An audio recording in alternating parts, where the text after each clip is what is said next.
You're listening to Civic Media. You can tune into any of our live shows on any radio station across the state with the Civic Media app. Find us in your phone's app store and listen anytime, anywhere.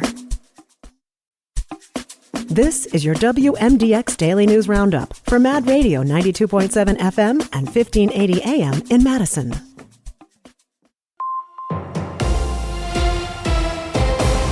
For 92.7 WMDX News, I'm Savannah Tomei Olson. Some Madison kids are back at school today. That applies to students who are generally in new buildings or school environments, meaning kids in 4K, kindergarten, 6th grade, and 9th grade. The idea is to give students in new schools or buildings the chance to acclimate with a little less pressure and fewer students. Tomorrow is the first day for all students and teachers. And as they head back to school, experts say don't let your kids skip breakfast. Joanne Krulotz reports. It's important kids start the new school year strong with good nutrition. UW Health Kids Pediatric Clinical Nutritionist Camilla Martin says breakfast remains the most important meal of the day, and studies show a good breakfast can lead to enhanced academic performance. Martin says oatmeal with nuts and frozen fruit, eggs with avocado and toast, and low-fat yogurt are all good breakfast ideas. Martin says 90% of all kids ages 4 to 18 don't meet recommendations for vegetable intake, while 75% don't meet guidelines for fruit intake. You can also find ways to involve kids in the meal-making process to encourage them to add fruits and vegetables in their meals. And the guidelines have been updated for which students get free meals at school. These benchmarks get shifted a little each year. According to the Department of Public Instruction, kids who live in a household of 4 with a family income of under $42,000 a year qualify for free lunch, and students whose families are enrolled in food share automatically qualify. Children from households with income of about $59,000 or less qualify for reduced price meals at school. According to the latest numbers, 48% of students in the Madison Metropolitan School District qualify for reduced lunch or free lunch at school.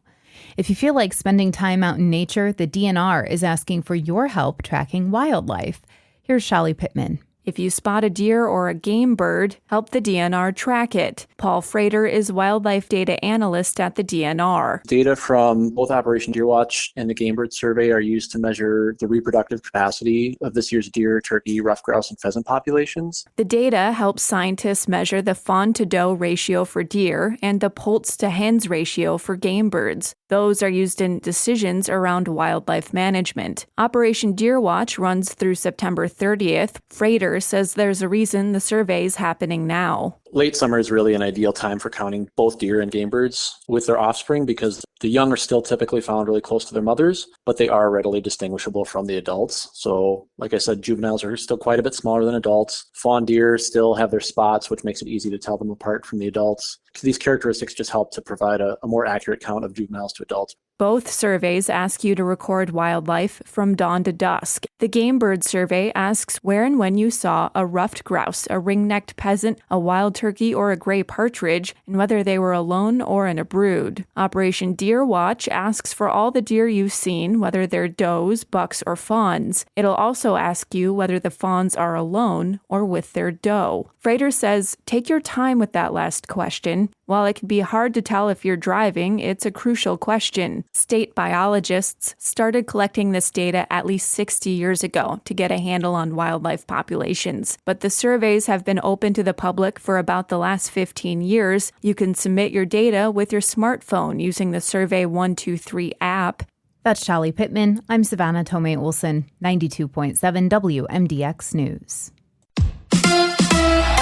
Murph gets ejected. Hi, I'm Mike Clemens with sports. The Brewers have the night off. Game 2 of their 3-game series is tomorrow night at AmFam Field against the Phillies. The Brewers losing yesterday 10-8 to Philadelphia. Manager Pat Murphy ejected from the game after first base umpire Jim Wolf's controversial call on a Phillies batter that put him on base with a walk instead of a called strike 3. You know, umpires have a hard job. What I don't like is when they're definitive that they got it right, and then I see what I see after the game, and you can see the barrels out in front of his front leg. Tell me how the barrel can be in front of his front leg at any moment and it not be a swing. An MRI for Brewers pitcher Shelby Miller, who says he felt something pop in his elbow. He exited the game in the 8th inning. NFL, Packers holding practice, and newly acquired Micah Parsons there, wearing his number 1 jersey. Just kind of like relentless when he's rushing. Crazy good first step, just good lateral movement. He's just like a freak athlete.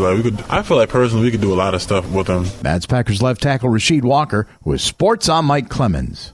On your entertainment beat, I'm Conrad Krieger. New names join the cast of Star Wars Starfighter just before production begins. New cast includes Amy Adams and 14-year-old actor Flynn Gray. Star Wars Starfighter is a standalone film not connected to previous Star Wars movies, but according to The Hollywood Reporter, there is of course Star Wars timeline that must be followed. And the Starfighter takes place approximately 5 years after the events of 2019 Star Wars The Rise of Skywalker. The film will be directed by Sean Levy and stars Ryan Gosling. The film is supposed to be released sometime in 2027. The Smashing Machine is a smash hit, according to Rotten Tomatoes, with a 93% critics rating. Dwayne Johnson takes a serious turn as UFC fighter Mark Kerr, which had its world premiere Monday at the Venice Film Festival. According to IndieWire, The Rock said that The Smashing Machine wouldn't have happened without his best friend, Emily Blunt. From the beginning, from the time we worked on Jungle Cruise, together she really encouraged and believed in me. The Smashing Machine opens in theaters October 3rd. The Labor Day box office was a little different than last week's, with Weapons reclaiming its number 1 spot after K-pop Demon Hunter took it over. Weapons with $12.8 million over the 4-day holiday. So far, the horror film has earned $135 million domestically and $235 million globally. In second place, the 50th anniversary of Steven Spielberg's classic Jaws collected $9.9 million after Universal re-released it in about 3,000 theaters. Its domestic haul now stands at $283.6 million. Caught Stealing, a crime thriller from Darren Aronofsky that stars Austin Butler and Zoe Kravitz, came in third with $9.6 million over the holiday weekend. The weekend's new other release is Searchlight's satire, The Roses, an estimated $8 million. The Roses stars Benedict Cumberbatch, Kate McKinnon, Andy Samberg, and Olivia Colman. Are you looking for a TV show to hold you over until the NFL season? Well, here's a con pick. It's not quite The White Lotus, but it does have some similarities. I'm talking about the Peacock original, The Resort, with William Harper, Kristen Melody, and Nick Offerman. This show is about an anniversary trip that puts a marriage to the test when they find themselves in Yucatan's unsolved mysteries. I really enjoyed the series, and it only has 1 season with 8 episodes and a finale that'll make your jaw drop. The Resort has great critical praise with an 88% on Rotten Tomato and 7.3 on IMDb. Check it out on Peacock. It is football season starting on Thursday, so you know what that means. Finding the platform that has the game you would like to watch. Don't worry, Packer fans, we are on CBS at 3:25 on Sunday. The Thursday game, which is Dallas versus Philadelphia, is on Peacock and NBC. And Kansas City's matchup against Los Angeles on Friday will be available to stream on YouTube and NFL+.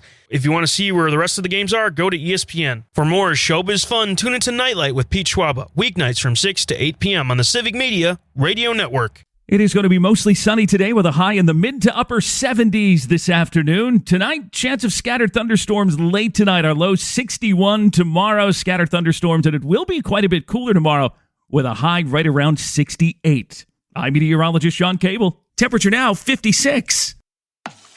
That's your WMDX Daily News Roundup from Civic Media. Subscribe to this podcast on Spotify, Apple, or wherever you find your podcasts. Find more news at mad.radio. The national news cycle never stops, but it can be hard to find news about your local community. Civic Media is dedicated to providing quality local and state news coverage across Wisconsin. With the Civic Media app, you can get notifications about local stories that matter to you and your community. Find the free Civic Media app in your phone's app store and choose notifications from the menu to tell us what kind of news you want to hear about.